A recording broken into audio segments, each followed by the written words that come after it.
Good morning, everyone. Today we have special guests. A group of kids, kindergarten, coming to see the chickens. Shalom.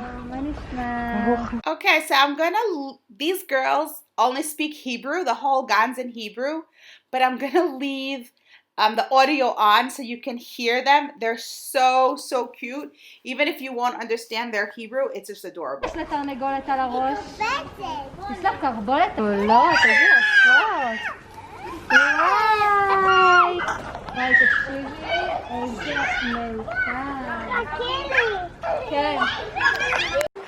is the chicken that I caught, and these are the girls who are gonna.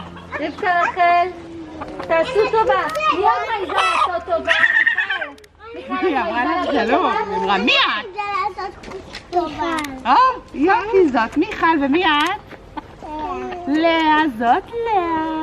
ואיך קוראים לך? מיכל. כן. היא צוחקת. יופי. עוד מישהי רוצה? את ניצת? איך קוראים לך? או איזה כנפיים גדולות יש. לראות את הכנפיים הגדולות? Trying to get them all in for a class picture. שלום תרנגולות. תגידו להם תודה רבה שהם מביאות לכם ביצים. תודה רבה. שלום תרנגולות.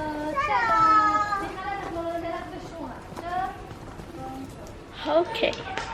Hey, my name is Elisheva, and today I can water that greenhouse.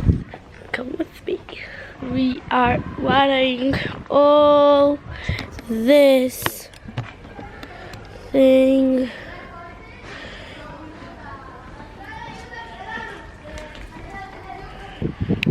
Sheva hijacked our camera. She tried 3 takes to get this hose in. She wasn't exactly sure how to work it, and I hope her English is clear enough. She had a great time doing it. Just here. It's hard. It's not going very good. Very hard. Now we see. It's not going very good. So now we can do it like this. Just like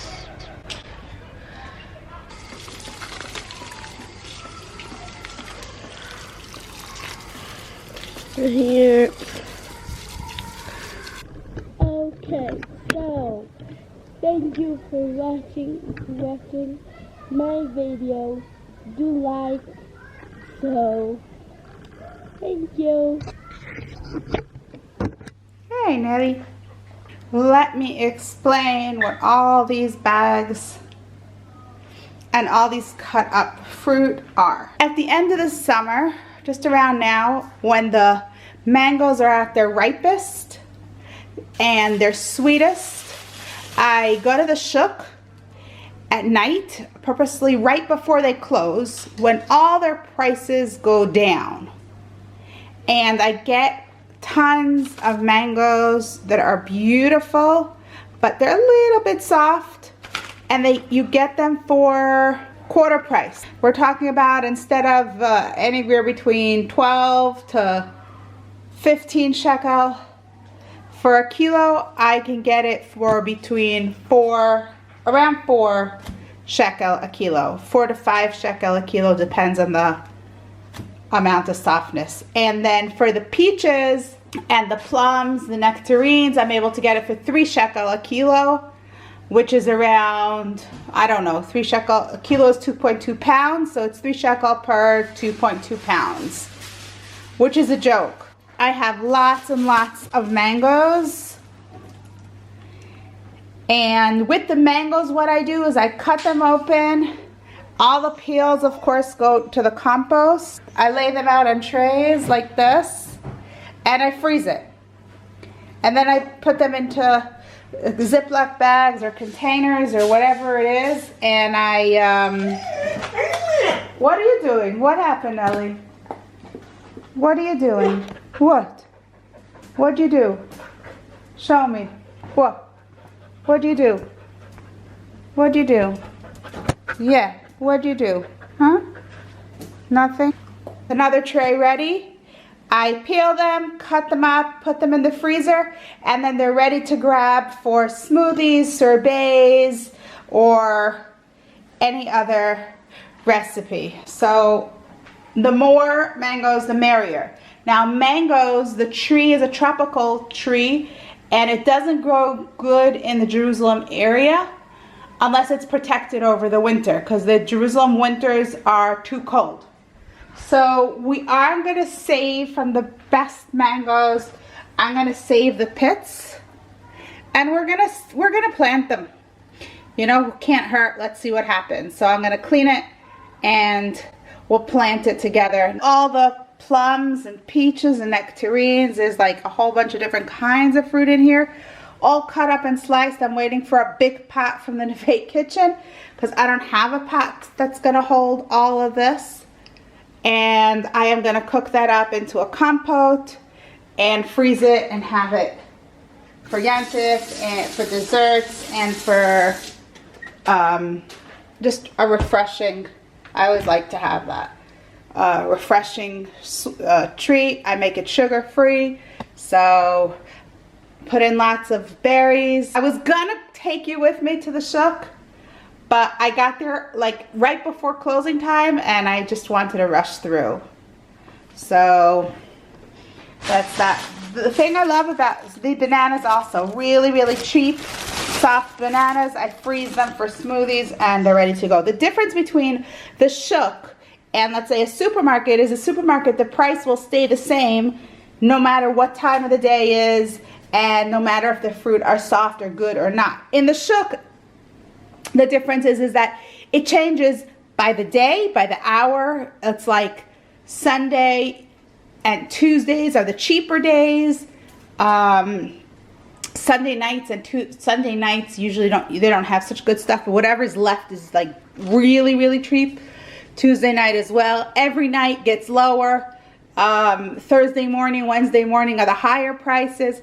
So it's very dynamic pricing. So if you know how to play with it, it can really be worth your while. Next time I go to the shuk, we'll take you guys along. All right, take care. All right, so I was lucky. I just defrosted the freezer, preparing it for Yantif, and I had room just to spread out the trays. They're now frozen. Ugh, gross. Now frozen, and I'm gonna hopefully separate it into pieces. Okay, so fruit soup. I love having a sugar-free option. Yantif time for desserts and just a refreshing, cool, sugar-free option in the fridge always for when the kids come home from school. All the fruit soup that came out of that big pot. All the fruit soup. There's another one here. And all the mangoes. All the mangoes.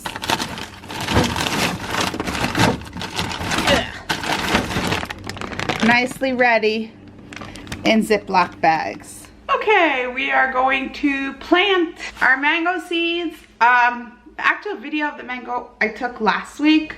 Having problems with my computer, so I wasn't able to post it until now. I figured out a way. Whoever I asked, I don't know, no one had my kind of computer and they weren't able to help me. I finally figured it out, so hopefully we'll be good now. Trying to find a spot on my counter Erev Yantif to do the mangoes, but let's get to it. This is our mango pit. I'm gonna clean it up a bit so we can actually see more about what's going on and which side it was attached to the tree. So I'm just gonna scrape it a bit.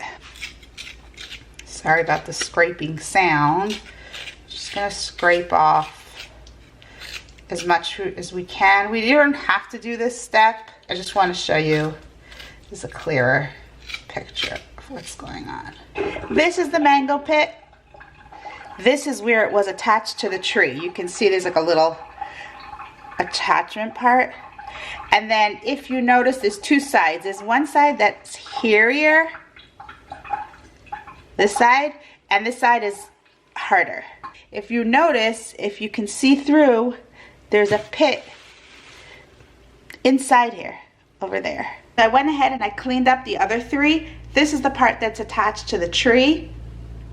This is the harder backbone, and this is the one that has more of the hairs on it, and we have the pit inside. 2 out of the 4 were split already by themselves.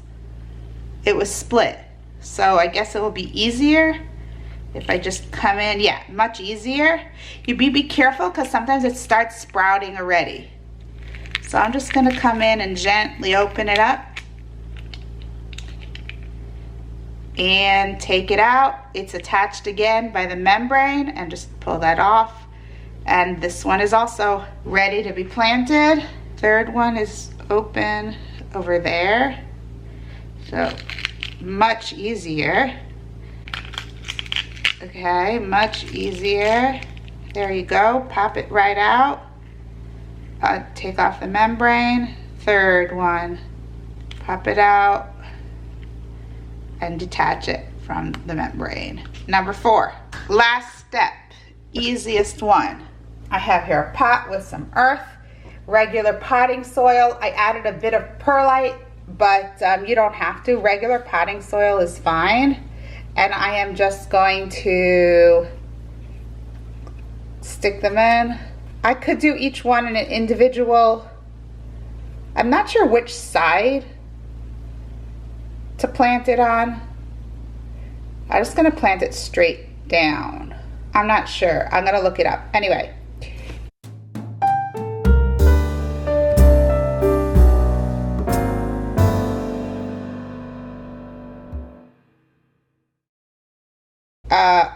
That goes in. I'm just gonna put them in. It's Erev Yom Tov, like I said.